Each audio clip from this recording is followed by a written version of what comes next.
नमस्ते प्यारे बच्चों। आज की इस ऑनलाइन कक्षा में आज हम सभी धातु रूपों का प्रयोग किस तरह से करेंगे वह सीखेंगे। साथ ही साथ कर्तृपद का प्रयोग कैसे करेंगे वह जानने का प्रयास करेंगे। आइए, नाउ वी विल स्टार्ट। हम लोग स्टार्ट करेंगे। देखिए, यह प्रश्न दिया हुआ है, उचित निर्देशानुसारम उचित क्रियापदानां प्रयोगम कृत्वा रिक्त स्थानानि पूरयन्तु। तो अब यहां पर क्या है कि सह सह कर्तृपद है। सह क्या है? कर्तृपद है। तो कौन सा कर्तृपद है? प्रथम पुरुष का एक वचन है। सह क्या है? प्रथम पुरुष का एक वचन है। तो सह के अनुसार यहां पर कह रहा है कि गश धातु का लंग लकार में क्या होगा। तो लंग लकार का ये दिमाग में रिकॉल करेंगे, पुनरावृत्ति करेंगे अपने दिमाग में। अत अताम अन अह अतन अत अम आव आम, इस तरह से आप रिकॉल करेंगे और तुरंत देखेंगे कि अत अताम अन ये प्रथम पुरुष एक वचन है, तो यहां पर अवगच्छत प्रयोग करेंगे। ठीक है, यह सब जो मैंने पहले से लिख दिया है, ये दरअसल वीडियो जब मैं रिकॉर्ड कर रहा था इससे पहले, तो उस वक्त में उसमें साउंड लेस हो गया था, साउंडलेस वीडियो बन गया था, जिस कारण से पुनः मुझे वीडियो बनाना पड़ रहा है और बताना पड़ रहा है आपको। तो आइए फिर से एक बार ध्यान देते हैं। यहाँ पे तौ पठिष्यतः, यहाँ पर क्यों होगा तौ पठिष्यतः? क्योंकि ये मध्यम प्रथम पुरुष है, प्रथम पुरुष है, लिट लकार है और द्विवचन है। ते पास्यन्ति, क्यों होगा यहाँ ते पास्यन्ति? क्योंकि पीव धातु है, लिट लकार है और लिट लकार के साथ साथ यह बहुवचन में है, इसलिए यहाँ पर पास्यन्ति होगा। वयम यहाँ पर ये खाली रहेगा, ये अब इसको क्या भरेंगे? वयम गच्छ लट, तो क्या होगा? तीत अंति सीथ थ आमी आव आम, तो अहम आवाम वयम, वयम के साथ में क्या होता? आम, तो क्या हो जाएगा? वयम गच्छामः, वयम गच्छामः। इसी तरह से और भी वाक्यों में जब आप देखेंगे तो आप क्या पाएंगे? आवाम है यहाँ पर, तो आवाम मध्यम उत्तम पुरुष का द्विवचन है, तो उसके अनुसार यहाँ पर क्या हो जाएगा? अचलाव, युवाम ह स थ हो जाएगा, युजन नंग स्य थ हो जाएगा, ताह अपचन हो जाएगा। क्यों हो जाएगा? कैसे हो जाएगा? इन सभी को आप जब याद करेंगे तो निस्संदेह आप कर्ता के अनुसार क्रिया का सुनिश्चित चयन कर पाएंगे। तो ये जैसा कि निर्देश दिया गया है। और एक बात और स्पष्ट करना चाहेंगे कि प्रेजेंट से फ्यूचर में जब हम बनाते हैं, यानी वर्तमान काल से जब भविष्य काल में हम जब कुछ धातुएं हैं जिनके रूप बिल्कुल बदल जाते हैं, जैसे नी धातु है ले जाना, तो नेष्यति में हो जाएगा। पिव है पास्यति में चेंज हो जाएगा, दृष्ट द्रक्ष में चेंज हो जाएगा, तिष्ठ स्था में चेंज हो जाएगा, गच्छ गम में हो जाएगा, नृत नर्त में हो जाएगा, जिग्र घ्राम में हो जाएगा।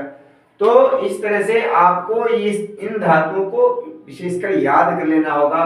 और जो है अस धातु है, जो अस जो है वो भू होता है ना, तो भविष्यति में हो जाता है। अस का लिट लकार क्या हो जाता है? भविष्यति, याद रखेंगे आप, लिट भविष्यति होता है। अस का तो भू होता ही है, भू धातु है ही, भू सप्तायाम भवति होने के अर्थ में भू धातु का प्रयोग करते हैं। जैसे शशकः श्वेतः भवति, तो भू धातु का प्रयोग करते हैं, भवति भू धातु है। और अस धातु अस्ति अस्ता सन्ति असि अस्थ अस्थ अस्मि अस्व अस्म आसीत आस्तम आसन आसी आस्तम आस्त आसम आस्व आस्म। इस तरह से आपको अस धातु का धातु रूप मैंने पहले भी पढ़ाया है, आप पुनः एक बार पुनरावृत्ति कर लेंगे अस धातु का। तो यहाँ पर ये लिट लकार में अस धातु हो या भू धातु हो, इन दोनों का जो रूप बनता है भविष्यति होता है। यहाँ पर आपको कोई कंफ्यूजन नहीं रहना चाहिए। आगे देखिए यहाँ पर यह जो है कक्षा 5वीं से लेकर के 6ठी तक यह पूछा जाता है और 7वीं पूछा जाता है, परंतु यह 7वीं 8वीं 9वीं 10वीं सभी के लिए यह अत्यंत महत्वपूर्ण है। इस तरह से कर्ता दिया होता है और इस तरह से लिखा होता है विधिलिंग में बताइए इसका इसके जगह पे क्या होगा, इस तरह से लोट लगान में बताइए। तो इस तरह से जब तक ये आपको याद रहेगा तब तक आप इसको बना पाएंगे। इसलिए आपसे निवेदन है कि आप इन्हें बढ़िया ढंग से याद कर लें। साथ ही साथ कर्ता को भी पिछले वाले हमारे वीडियो को आप देखेंगे तो वहां कर्तृपद का विशेष वर्णन है और क्रियापद का भी बाद में हमने वर्णन किया है। आपको मैंने यह सब कुछ यहाँ पर इसलिए दिया है क्योंकि मैंने आपके साथ कमिटमेंट किया था कि हम लोग अगली कक्षा में यहाँ उपस्थित होंगे कि किस तरह से हम लोग इनका प्रयोग करते हैं। How can we use the subject and verb, how can we use verb according to subject, how can we use subject according to verb। तो हमने चूंकि कमिटमेंट कर रखा था इसलिए मैं ये फाइनल वीडियो में लाया हूँ आज आपके लिए, और ये फाइनल क्लास लगाया हूँ इसके लिए कि कर्ता और क्रिया का किस तरह से हम लोग प्रयोग करेंगे। तो इस तरह से आगे देखिए, इसमें भी यहाँ पर भी देखिए दूसरा जो प्रश्न है वो कर्तृपदे रिक्त स्थानानि पूरयन्तु, उचित सब्जेक्ट आपको रखना है। तो यहाँ हम लोग देख रहे थे दूसरे प्रश्न में उचित कर्तृपदे रिक्त स्थानानि पूरयन्तु। तो उचित कर्तृपदे तो वदेमा है, तो यहाँ पर वदेमा कौन सा लकार है ये आपको याद रहेगा, एम एव एम। एम यदि याद है तो आप निश्चित रूप से जान लेंगे कि यह विधिलिंग है और बहुवचन में है तो वयम प्रयोग करेंगे। पठेत है तो यह प्रथम पुरुष है, एक वचन है तो सह लगाएंगे। नमानी है लोट लकार है, नमानी नवाम नवाम, नमानी जो है उत्तम पुरुष और एक वचन में है तो अहम प्रयोग करेंगे। इसी तरह से गच्छन्ति है तो बालका हो जाएगा और बालिका है तो ता हो जाएगा। तो इस तरह से आप इसको सही से समझ करके आप इसको बना सकते हैं और बना पाएंगे।